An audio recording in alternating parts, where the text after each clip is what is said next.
Hello students. In this video we will continue with chapter 13 sound. Till we have learned that it is the vibration in an object that produces sound. And tell me, in humans, which part is responsible to produce sound? Yes, it is the voice box, also known as larynx, which is present at the top of windpipe, that is responsible to produce the sound in humans. Now, let me know, when you call up your friend who is standing at a distance, your friend is able to hear your voice or not. Means from a distance, if you are going to call your friend, whether your friend able to hear your voice or not. Let me know. Yes, the friend able to respond to your voice. This tells that sound travels from one place to another. When you call your friend, you produces the sound, and at a distance your friend able to hear it. That shows that sound travels to that part. Then only the friend able to hear it. So here is the new topic which we are going to start today, that sound needs a medium for propagation. Students, sound needs a medium for propagation. Medium means the substance through which the sound travels, and the substance, it may be any of the substances like solid, liquid, or a gaseous substance through which the sound can travel. And the traveling of sound, that is the transmission of sound from one place to another, is called the propagation of sound. Students, any medium, whether solid, liquid or gas, allows the sound travels through it, sound waves to travel through it, as they all comprises of molecules. You all are aware of the molecular structure of solid, liquid and gaseous substance. You have learnt about it in earlier classes, your previous classes. Okay, so it is these molecules of different medium which helps in transmission or traveling of sound waves. To get it more clear about all these concepts, let's have some activities. We are going to do 3 activities to prove that sound needs a medium to travel. Okay, the first activity 13.7. Now in this activity, what you have to do, you have to take a glass tumbler, and put a cell phone in that glass, and ask one of your friend to give a ring on this cell phone. Okay, you will able to hear the sound of the cell phone. Now, what you have to do after that, means you able to hear the sound of the bell, cell phone ring. Okay. Now, put your mouth on the opening of the tumbler, glass tumbler, and surround it with your hands. Means you have to cover it. Okay. And suck the air of that tumbler. Now, let me know, you will observe. What you will observe? That the sound becomes fainter as compared to earlier.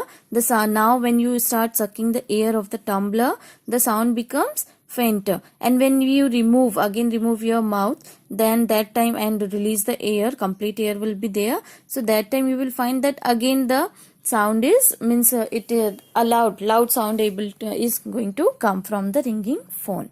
So it proves that sound needs a medium to travel, and here what was the medium? Air was the medium. And when you try to create a kind of a vacuum, you were sucking the air, and if you were creating the vacuum, so in vacuum the sound can't travel. Remember this, sound can't travel through vacuum, as vacuum is a state in which no molecules is present. Okay, and if no molecules will be there, the sound waves won't able to travel. This is how the sound waves travel through air. In the same manner, we are having another activity. By this activity, we have proved that sound travels through air. Now we are having another activity 13.8. What you have to do, you have to take a bucket and completely fill it with water. Take a small bell in your one of the hand and put it inside, means take it inside the water, and put your ear on the surface of the water level. Okay, now start ringing that bell.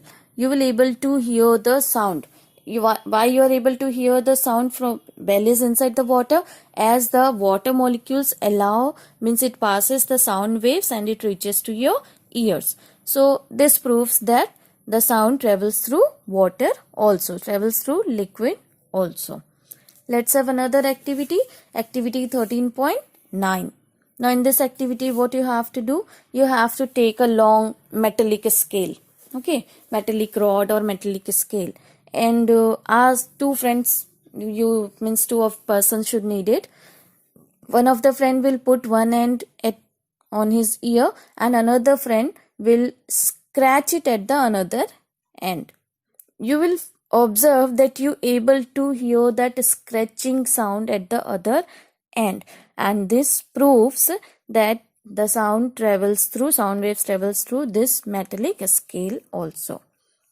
Okay. So by all these activities, we have concluded that sound needs a medium to travel, as if it will be vacuum, sound won't able to travel, sound waves won't able to travel, and sound waves able to travel through any medium, solid, liquid or gaseous.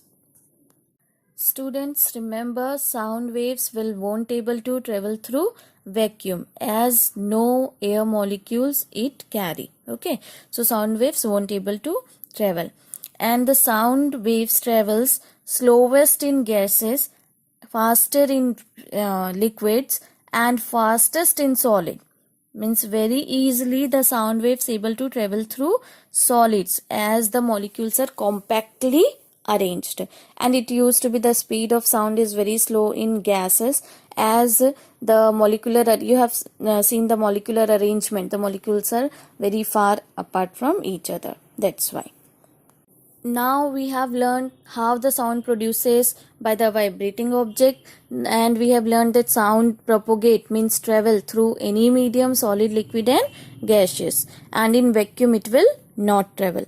Now we are going to learn how we able to hear these sounds, whatever sounds are producing, how we able to hear. So which hearing organ we are having, which sense organ we are having in with us? We are having ears, which help us to hear the sound. So let's learn about the structure and working of ears. The structure of human ear, it used to be basically divided into three parts: outer ear, middle ear and inner ear. The outer ear, which we used to, means you used to observe from the outer side, the muscular part, it looks like a funnel shaped. Okay, that muscular structure is termed as pinna, and it continues with a canal shaped structure, which we used to call it as ear canal, which ends in a stretched, thin, elastic stretched membrane that called as ear drum. These all parts come under outer ear. After that, it starts with middle ear. Middle ear contains three tiny ear bones: hammer, anvil and stirrup, which helps to pass on the sound vibrations in the next. So next part is your inner ear. Inner ear consists of a coiled structure, cochlea, which is connected with the auditory nerves that goes to the brain. This is the structure of human ear. Now let's learn how it works. The sound waves, whenever the sound produces in the outer environment, the pinna collect the sound waves, and these sound waves travel through ear canal and strike on the ear drum. The ear drum receives the sound vibrations and it passes it to the next chamber, that is the middle ear. The different bones of middle ear, it receives the vibration and passes it to the, filter it and passes it to the next chamber, that is inner ear. From inner ear, with the help of auditory nerves, it reaches to the sound waves, sound vibrations, it reaches to the brain. And the brain then analyzes and interprets it as a sound, and we get the sensation of hearing. This is how our ear works.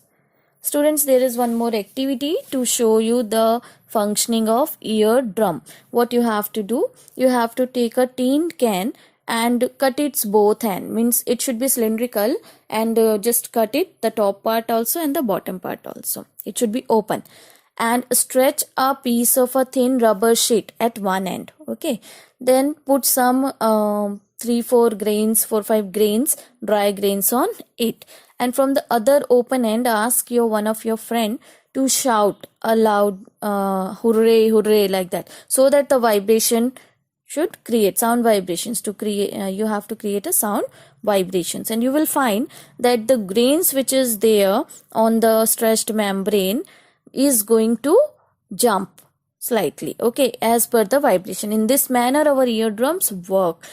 What kind of sound waves it receives, on that the eardrum is going to vibrate and pass on it to the next. This is how our ear works, and it is very delicate, so we should not put any kind of sharp or pointed things inside our ears, as they can harm our ear drum, and the person can be permanently deaf if our eardrums is going to be damaged. So one should be take care of that. Okay, till today this much.